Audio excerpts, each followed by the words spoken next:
All right, so this is Claire Louise Huter, and this is my fourth and final week of the 4-week long Project Human Self-Reflection Volunteer Program.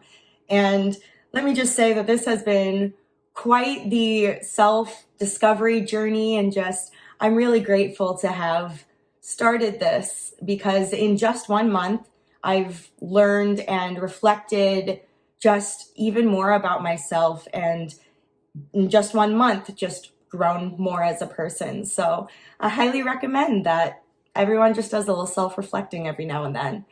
But let's get into it. So for day one, I chose question 39.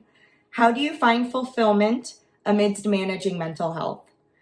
So I stick with my creative endeavors. I act, I'll work on a monologue or a scene.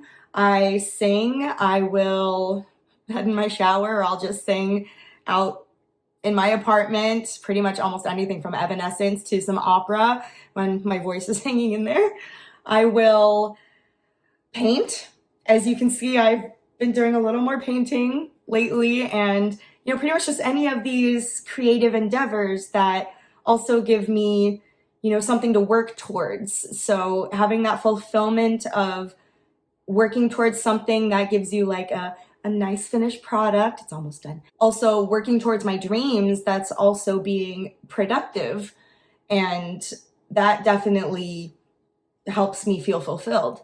Also, I'll just go outside and take my dog Zerly for a really long walk. For some reason, especially going on the really long ones, I'll just feel really accomplished and fulfilled once we reach back home.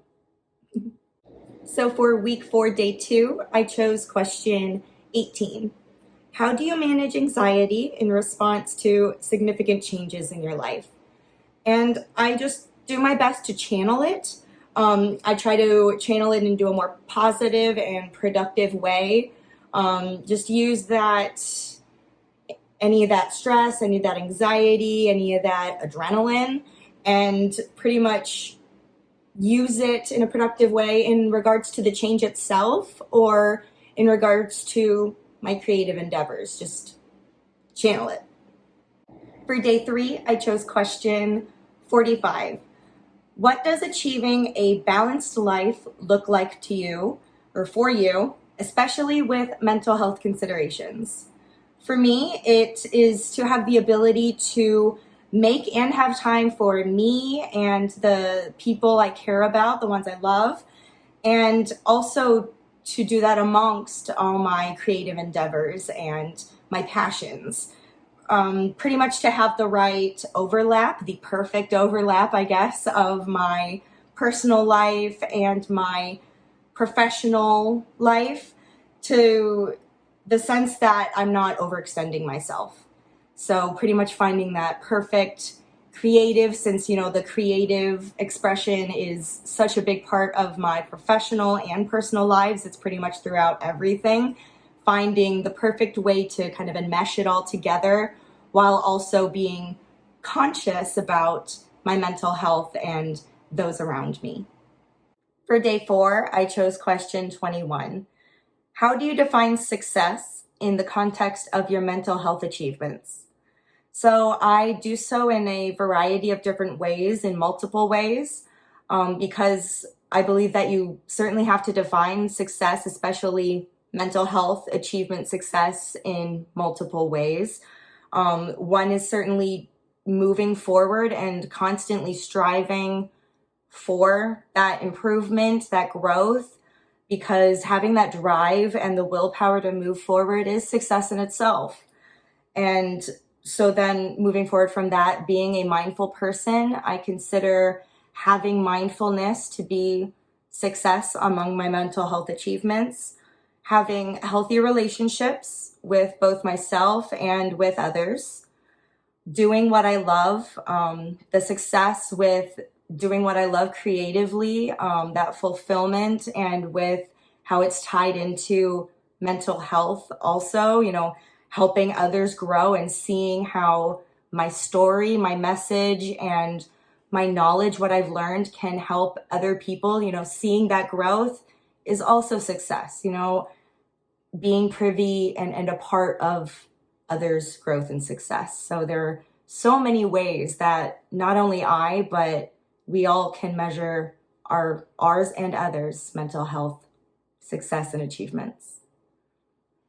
For day 5, I chose question 16.